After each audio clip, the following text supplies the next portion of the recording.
जय हिंद। पुनः आप लोग के बीच में मैं एक नया वीडियो को लेकर आया प्रस्तुत हूँ। आज का जो वीडियो है बड़ा ही खूबसूरत है और यह सभी प्रकार के परीक्षाओं में प्रयोग होने वाला वीडियो है। यह नहीं कि आप कहेंगे बच्चों वाला वीडियो है, ये तो छोटे छोटे बच्चे, लेकिन मैं आपको बता दूं कि यही जो चीज़ें हैं बड़े बड़े परीक्षाओं में आपको दिक्कत हो जाता है। आज जो 11-12 में जो बच्चे चले गए हैं उन्हें भी यदि आप उनसे पूछा जाए तो उनको भी याद नहीं रहता है। तो बड़ा सिंपल सा बात है, आपको समझ के यदि पढ़ते हैं तो आपको याद करने में कोई दिक्कत नहीं होता। तो आप लोग के बीच में मैं पिछले वीडियो में संज्ञा का परिभाषा और उसका साधारण ढंग से आपको मैंने उसका उदाहरण के रूप में आप लोगों को पढ़ा दिया था। आज जो है वो सर्वनाम का है। अरे सर्वनाम किसे कहते हैं इसका परिभाषा मैंने पहले से लिख के रख दिया है, आप समझिएगा। बस इसके बारे में थोड़ा सा मैं विस्तार कर दूंगा। आम बोलचाल की भाषा में या व्याकरणिक ढंग से इसको आप देखेंगे तो कहा जाता है संज्ञा के स्थान में प्रयोग होने वाले शब्द को सर्वनाम कहते हैं।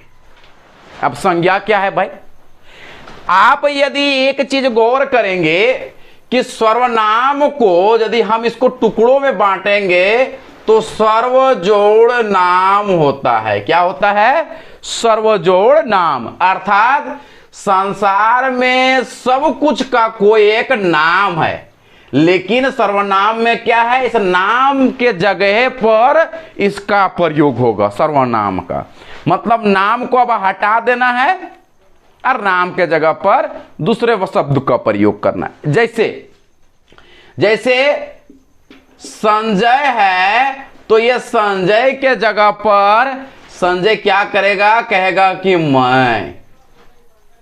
और उसका कोई मित्र है, मान लो राजेंद्र है, तो इसके जगह पर राजेंद्र यदि सामने है या फोन में भी बतिया रहा है तो क्या कहेगा? तुम या आप कहेगा, है ना? तो किसके जगह पर कर रहा है कि संज्ञा के जगह पर सर्वनाम का प्रयोग होने लगे, उसी को सर्वनाम कहते हैं। अब सर्वनाम के 6 भेद होते हैं जो पहले से बोर्ड में आपको देखने को मिलेगा। अब सर्वनाम के 6 भेद में देखिए क्या है।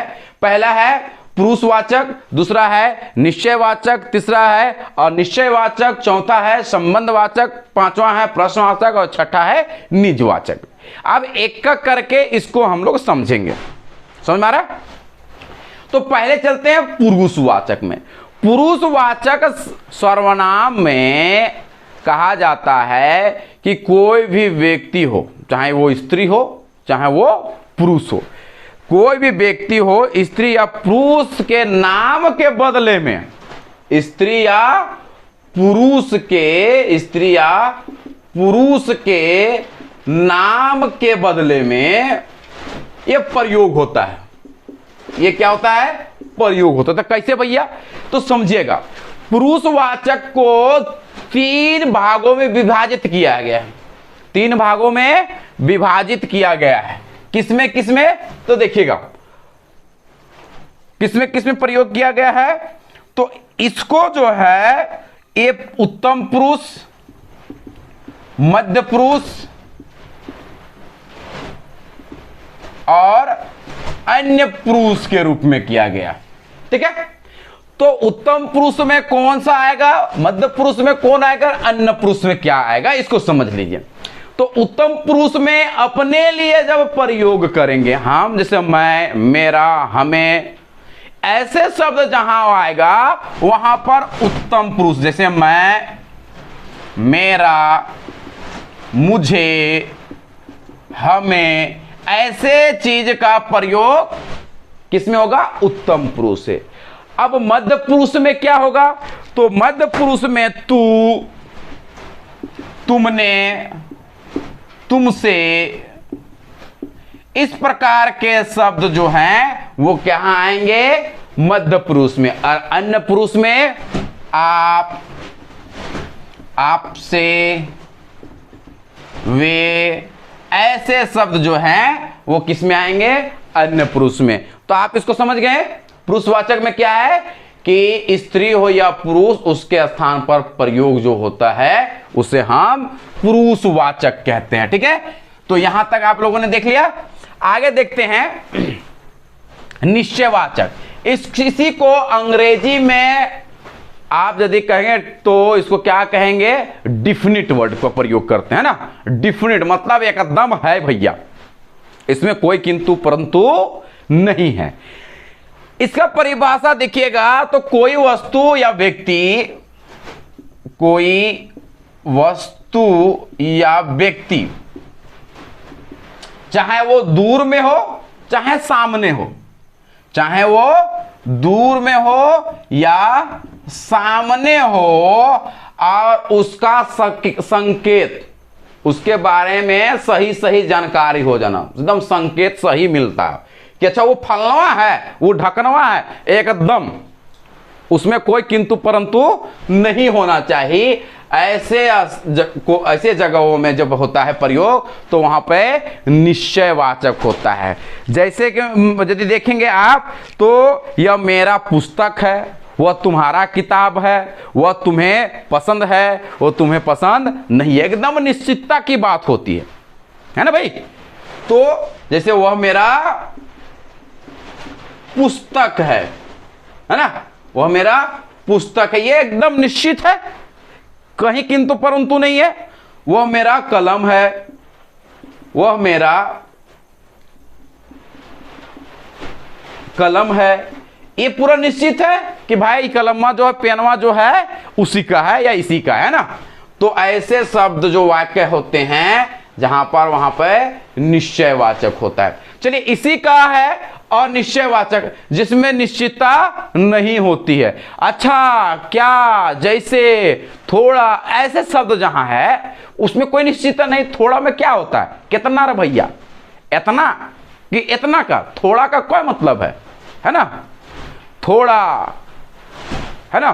तो इसका कोई मतलब नहीं। और निश्चितता है तो निश्चितता में कोई, मतलब कोई आया था, अब कौन था पता नहीं, कुछ लोग चले गए, कितने गए पता नहीं, है ना। जैसे कोई आया था, कौन आया था पता नहीं, है ना। वे लोग चले गए, वे लोग चले गए। अब यहां पर आपको निश्चित पता नहीं है कौन लोग थे कौन नहीं। कुछ देर रुक जाओ, कितना देर नहीं पता, है ना, कितना देर। अरे कुछ के चक्कर में बड़ा दिक्कत होता, थोड़ा सा और कुछ देर रुक जाता। अब कितना देर रुकना है, 2 मिनट 4 मिनट 5, ये तो निश्चित नहीं है, अनिश्चित है। तो इसी को अनिश्चितवाचक सर्वनाम कहते हैं। ठीक है, मॉर्निंग सर। आगे आते हैं चौथा, संबंधवाचक। देखिए, संबंधवाचक जो है सर्वनाम में क्या होता है, संबंधवाचक सर्वनाम में एक दूसरे का संबंध बताया जाता है। ठीक है, संबंधवाचक में क्या बताया जाता है, एक दूसरे का संबंध बताया जाता है। जैसे वो जो है, वो और सो, इसमें आपका प्रयोग ज्यादा होता है। ओ और सो, मतलब वह जो है वो फलनवा का बेटा है, मतलब रामवा जो है श्यामवा का बेटा है ना। संबंधवाचक में क्या होता है, जो और सो, माफी चाहते हैं, जो और सो। राम जो है श्याम का बेटा है ना। इस प्रकार का जो और सो जहां पर प्रयोग होता है वहां पर संबंधवाचक होता है। समझ गए, जो भी वाक्य है जहां पर जो और सो का प्रयोग हो रहा है, ठीक है, जो और सो का प्रयोग जहां पर हो रहा है वो क्या है, संबंधवाचक है। ठीक है, यहां तक समझ में आ गया। अगला है प्रश्नवाचक सर्वनाम। अब प्रश्नवाचक सर्वनाम में क्या होता है, तो प्रश्नवाचक सर्वनाम में जहां पे प्रश्न पूछे जाते हैं या प्रश्न कहे जाते हैं, मतलब यदि यहां पर आप देखें कि अनिश्चितता जब बताया गया कि वह आया था, तो कौन आया था तो नहीं पता, तो प्रश्नवाचक में इसको हम पूछ सकते हैं कि कौन आया था, है ना, कौन आया था। अब ये प्रश्नवाचक हो गया। कौन क्या है, जहां पे प्रश्नवाचक चिन्ह लगता है वैसे पंक्तियों में और पंक्तियों के माध्यम से हम देखेंगे तो पता चलता है वहां पे प्रश्नवाचक सर्वनाम होता है। और अंतिम इसका जो है निजवाचक, और निजवाचक सर्वनाम में क्या होता है, तो निजवाचक सर्वनाम में एकदम अपने आप में खुद के लिए जो प्रयोग होता है ना, अपने आप के लिए जो होता है उसे हम निजवाचक कहते हैं। जैसे आप ही कर लूंगा, मतलब अपने आप कर लूंगा, आप ही कर लूंगा। तो इसमें क्या है कि खुद से काम करने के, जिसको बोलते हैं आप लोग सेल्फ डिपेंड हो जाना, है ना, खुद से डिपेंड करना, अपने आप में काम कर लेना या अपने से कुछ करना निज में कहलाता है, अर्थात खुद में कहलाता है। तो यह जो वीडियो है सर्वनाम आज समाप्त हो जा रहा है। अगले वीडियो में हम लोग बहुत जल्द आप लोग से मिलेंगे। तब तक के लिए धन्यवाद। और आप लोग से निवेदन करता हूं कि मेरे चैनल को लाइक करें, शेयर करें, कमेंट करें और सब्सक्राइब करें।